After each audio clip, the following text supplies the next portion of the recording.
Hello बच्चों, आप सभी का स्वागत है हमारे यूट्यूब चैनल नॉलेज जंक्शन पर। आज का जो हमारा टॉपिक है त्रिकोणमिति। जो भी बच्चे 10वीं की तैयारी कर रहे हैं बिहार बोर्ड से और 2027 में एग्जाम देने वाले हैं, उन सभी के लिए ये वीडियो काफ़ी महत्वपूर्ण है। अतः आप सभी हमारे साथ इस वीडियो में बने रहेंगे, बिना स्किप किए इन वीडियो को देखेंगे। चलिए हम चलते हैं अपने टॉपिक पर। तो बच्चों, त्रिकोणमिति त्रिकोणमिति का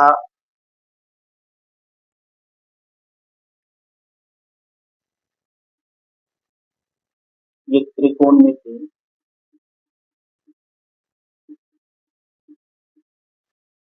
का शाब्दिक अर्थ अगर हम देखेंगे तो त्रिकोणमिति का अर्थ जो होता है, त्रि का मतलब होता है तेज और कोण का मतलब तो कोण होता है और मिति का मतलब होता है माप।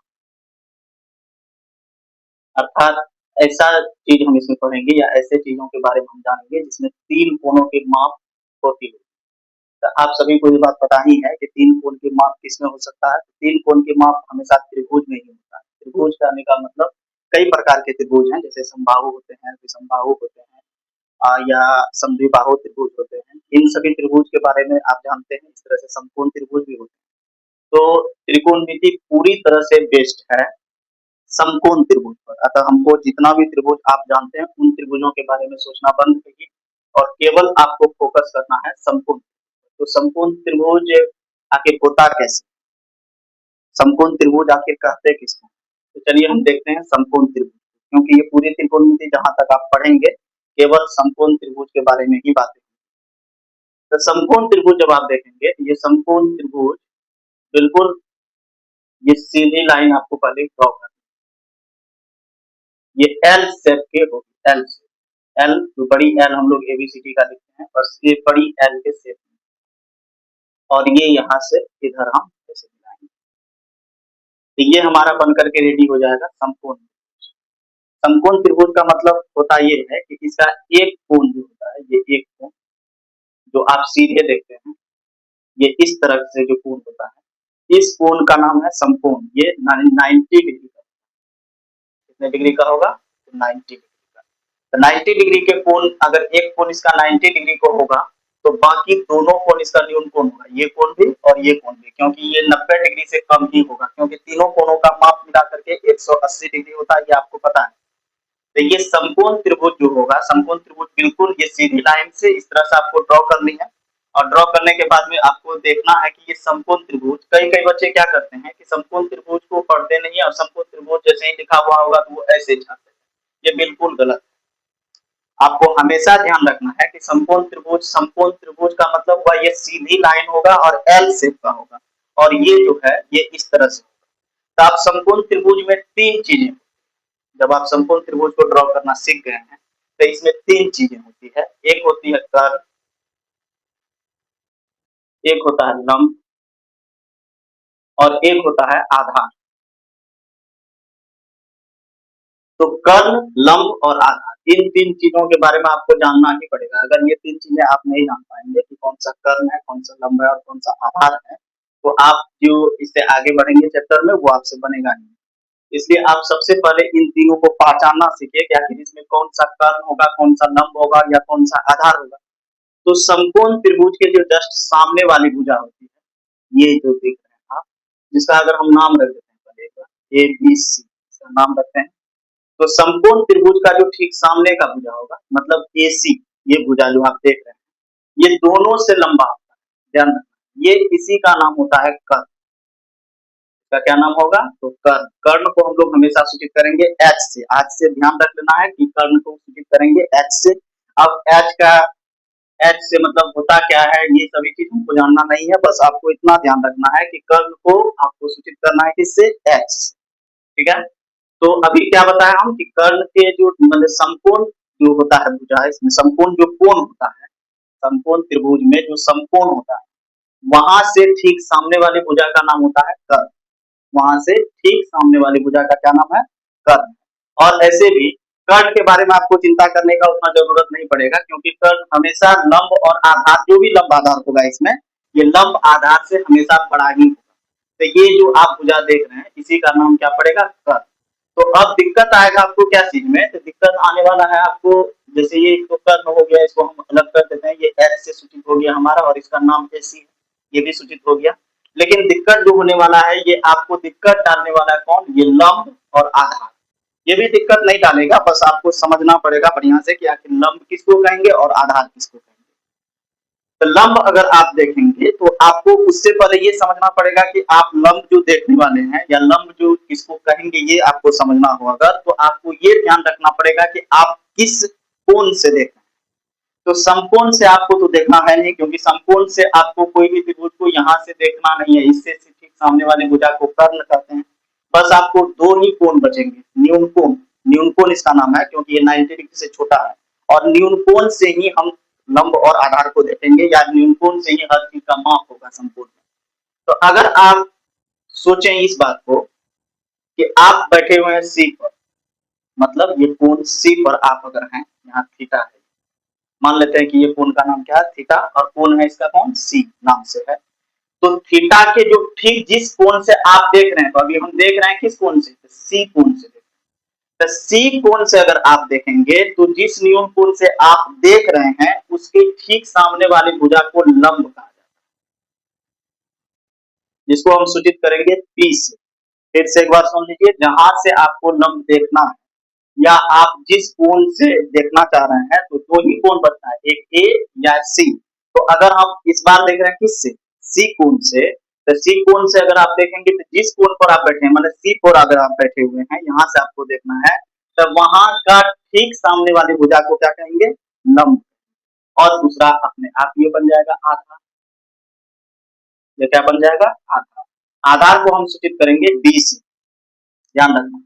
तो इस प्रकार से अगर आप सी पर बैठ करके देख रहे हैं तो लंब कौन हुआ, ये जिसका नाम है ए बी, और आधार कौन सा हुआ, ये दूसरा वाला बी सी। और कर्ण को तो बारे में आपको पता ही है कि कर्ण मतलब समकोण के ठीक सामने वाली भुजा को क्या कहेंगे, कर्ण। तो चलिए ये तो हुआ, इसमें देख लिए हम कि चलो ठीक है। इसमें अगर ये त्रिभुज इस प्रकार से हो जाए, यही सेम त्रिभुज, आप देख त्रिभुज सेम,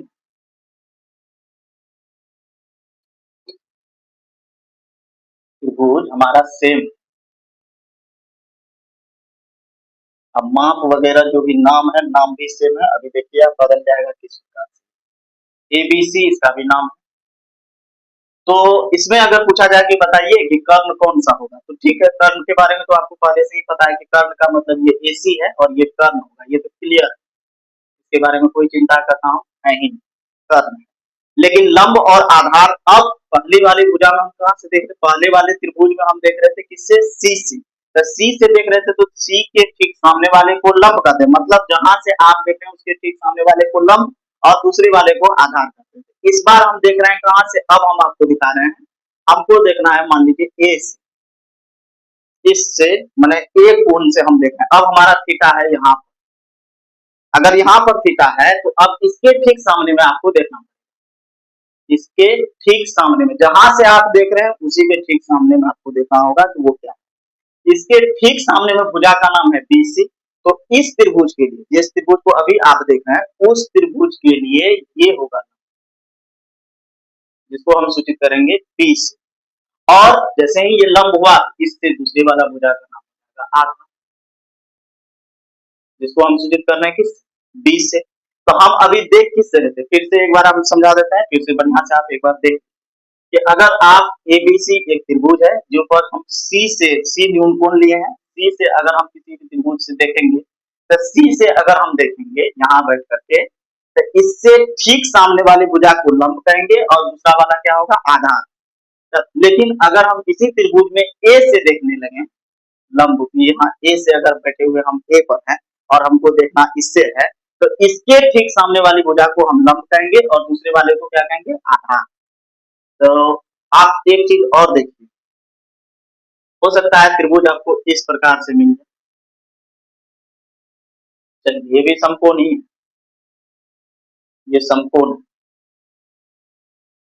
तो आप हमको बताइए कि इसमें से अगर इसका नाम हम ए रखें, इसका बी और इसका सी, तो इसमें अगर आपको बताना हो कि बताइए कि लंब, कर्ण और आधार इसमें कौन सा है, लंब बराबर कौन है, आधार बराबर कौन है, और कर्ण बराबर कौन, ये आपको लिख करके हमको बताना है कमेंट सेक्शन कि इसमें लंब कौन है, आधार कौन है और कर्ण कौन सा है। इसके लिए हम लिख देते हैं, इसी प्रकार से आप इसमें लिखेंगे जैसे हम इसमें लिख रहे हैं। सी कोण से देखने पर जो हमको मिला है वो हम लिख रहे हैं। मेरे लिए हो गया है ए बी बराबर है लंब, इस त्रिभुज के लिए ये बी लिखे। इसके बाद बी सी बराबर है आधार, जिसको हम बी से सूचित किए हैं, और ए सी बराबर है हमारे लिए कर्ण, जिसको हम सूचित कर रहे हैं एच। इस त्रिभुज के लिए ये हुआ। तो इस त्रिभुज में अगर चलेंगे तो इसमें अगर हमको देखना है लंब, तो ए बी बराबर है हमारा लंब,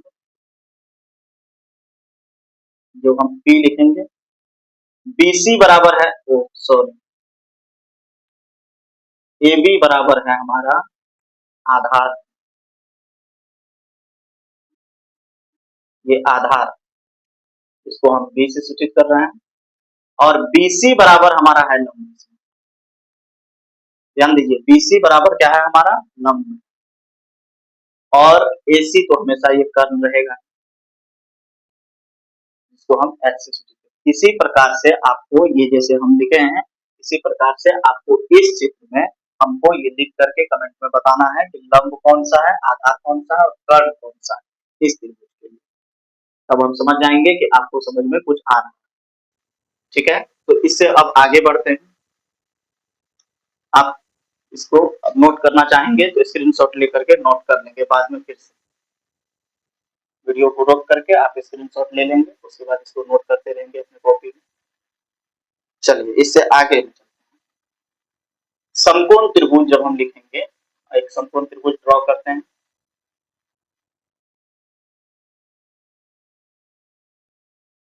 चलिए अब ए है ये है बी और ये है सी, और यहाँ पर हो गया 90 डिग्री का कोण है। ये है हमारा कर्व। अभी हम देख रहे हैं यहाँ से, ध्यान रखिए अभी जो हम देख रहे हैं ये थीटा कोण सी से देख रहे हैं।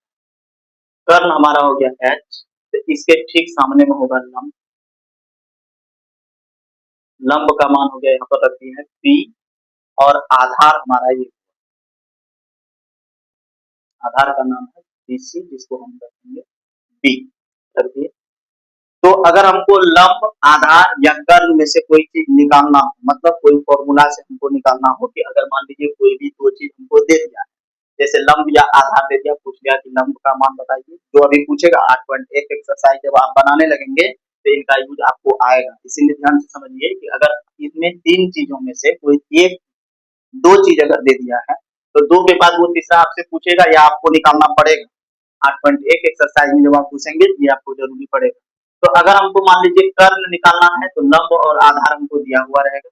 अगर हमको आधार निकालना है तो कर्ण और लंब, मतलब कोई भी दो चीज आपको मिलेगा और तीसरा आपको निकालना पड़ेगा। तो निकालेंगे कैसे, तो इसको समझने के लिए आपको ये ध्यान रखना है कि संपूर्ण त्रिभुज पर एक प्रमेय लागू होता है। इस प्रमेय का नाम है पाइथागोरस प्रमेय, ये ध्यान रखना। पाइथागोरस प्रमेय ये किस पर लागू होता है, जब समकोण त्रिभुज कोई होता है तो ये पाइथागोरस प्रमेय समकोण त्रिभुज के लिए लागू होता है। ये किसके लिए लागू है, तो समकोण, केवल समकोण त्रिभुज में, फिर से बोल रहे हैं केवल समकोण त्रिभुज में ही ये लागू होगा और किसी त्रिभुज में ये लागू नहीं होता।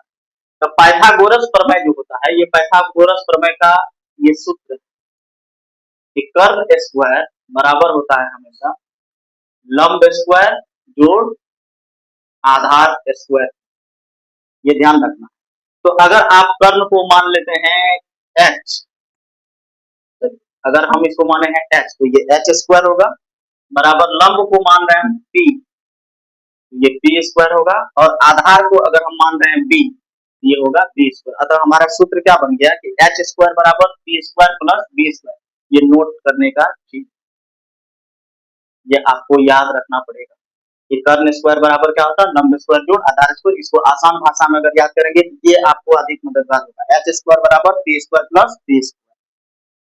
तो इसमें से अगर हमको निकालना हो एच, एच मतलब कर्ण, अगर निकालना हो हमको एच, तो आपको ये पता ही है कि जब कभी भी स्क्वायर दूसरे तरफ जाएगा तो वो रूट बन,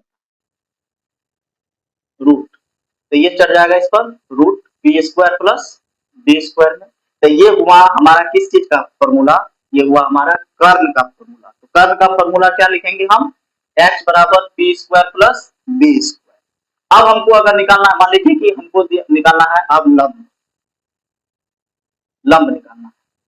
तो पी स्क्वायर को जिस तरफ है उस तरफ रख लिया हम, ये बी स्क्वायर को इधर भेज, फिर से बता रहे हैं, ये पी स्क्वायर को हम इधर ही रख रहे हैं, ये बराबर के इसी तरफ है, बी स्क्वायर को हम इधर भेज रहे हैं, तो ये प्लस में है, ध्यान दीजिए आप, ये क्या चीज में है, प्लस। तो जब ये पहले से इधर जाएंगे इसको लेकर के, तो ये एच स्क्वायर तो पहले से है, और बी स्क्वायर को जब आप लेके चलेंगे तो प्लस है, तो यहाँ पर हो जाएगा ये क्या चीज, माइनस, ये स्क्वायर इस पर चला आएगा। फिर से इसमें अगर हमको केवल पी निकालना है, क्योंकि स्क्वायर को हटाना है, तो ऐसे हम चलेंगे, रूट यहाँ पर रख दिए, तो एच स्क्वायर माइनस कौन हो गया, बी स्क्वायर। तो ये हमारा हुआ दूसरा फॉर्मूला। ये क्या चीज का फॉर्मूला निकल गया बच्चों, पी का। पी का मतलब लंब के लिए फॉर्मूला है H square minus B square, और कर्ण के लिए हमारा फॉर्मूला है root under P square plus B square. अब हमको निकालना है आधार, आधार। तो जिस चीज को निकालना है उसको इधर ही रखिए, आपको जिस चीज को निकालना है, जैसे पी और बी में से पहले पी को निकालना है, अब किसको निकालना है हमको, बी को। तो बी स्क्वायर को हम इधर ही रख लिए और भेज रहे हैं किसको, जो बचा हुआ है दूसरी तरफ भेजेंगे। तो पहले यहाँ पर एच स्क्वायर है, पहले से ये एच स्क्वायर हुआ। अब पी स्क्वायर को जब उधर भेजेंगे तो प्लस में है, तो ये स्क्वायर में माइनस में जाएगा, निश्चित है। तो जब ये माइनस में जाएगा तो ये हो गया। अब हमको चाहिए किसका फॉर्मूला, बी बराबर, तो स्क्वायर है इधर चले जाएंगे रूट अंडर लेकर, ये हो गया H square minus P square.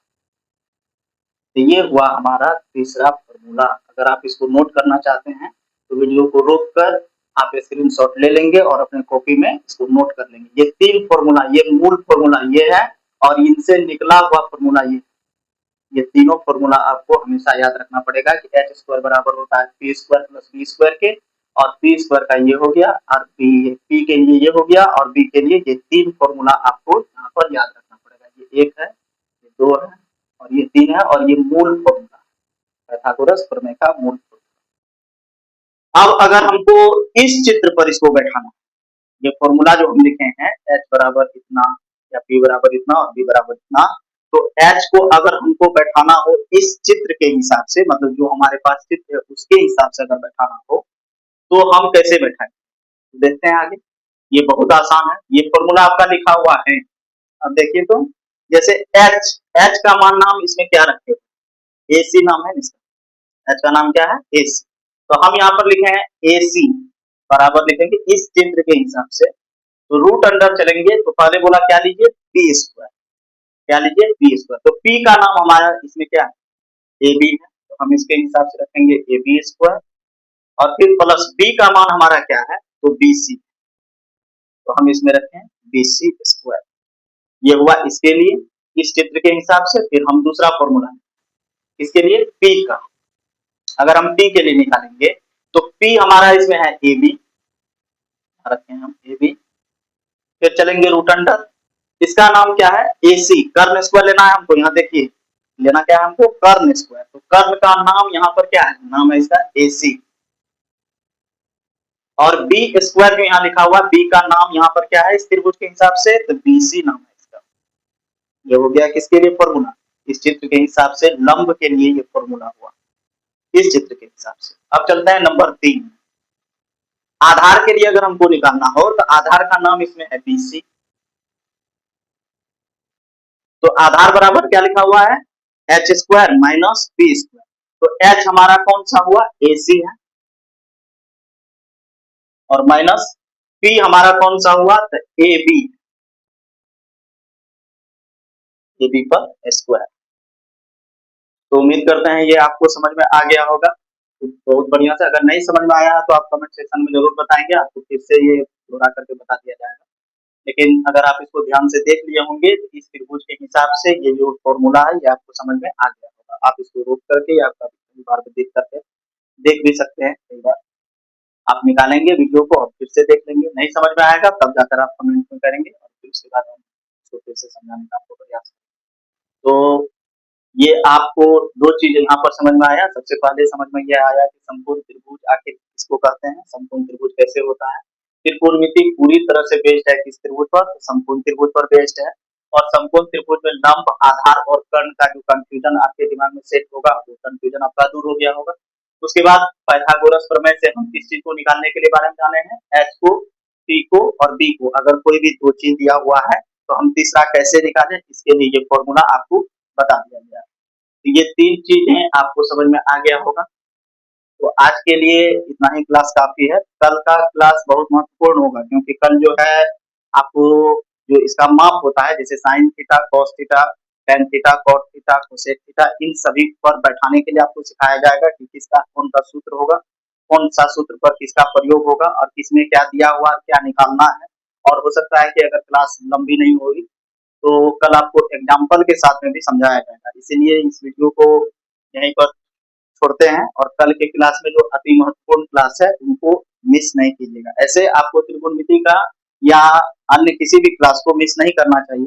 अगर आप पहले से त्रिकोणमिति पढ़े हुए हैं, मान लेते हैं कि आप पहले से त्रिकोणमिति पढ़े हुए हैं, ये चीज़ आपको समझ में आया हुआ है, तो तब भी आपको ये देखना चाहिए। वो इसलिए देखना चाहिए कि रिवीजन आपका हो जाएगा। जो भी रिवीजन आपको पढ़ के करना पड़ेगा, ये वीडियो देख कर के आपका रिवीजन हो जाएगा। और वे बच्चे जो नहीं पढ़े हैं त्रिकोणमिति, तो वो यहाँ से तो इसको देखना ही। तो इसीलिए वीडियो को कभी भी स्किप करके नहीं देखना है, आपको पूरी वीडियो देखना है। अगर आपको हमारा वीडियो ये जो हम अभी बनाए हुए हैं, ये वीडियो आपको समझ में आया और नॉलेजफुल लगा है, तो आप लाइक, शेयर और सब्सक्राइब ज़रूर करेंगे चैनल को। और आगे की क्लास में अब कल देखते हैं। तब तक के लिए गुड बाय और गुड नाइट। धन्यवाद।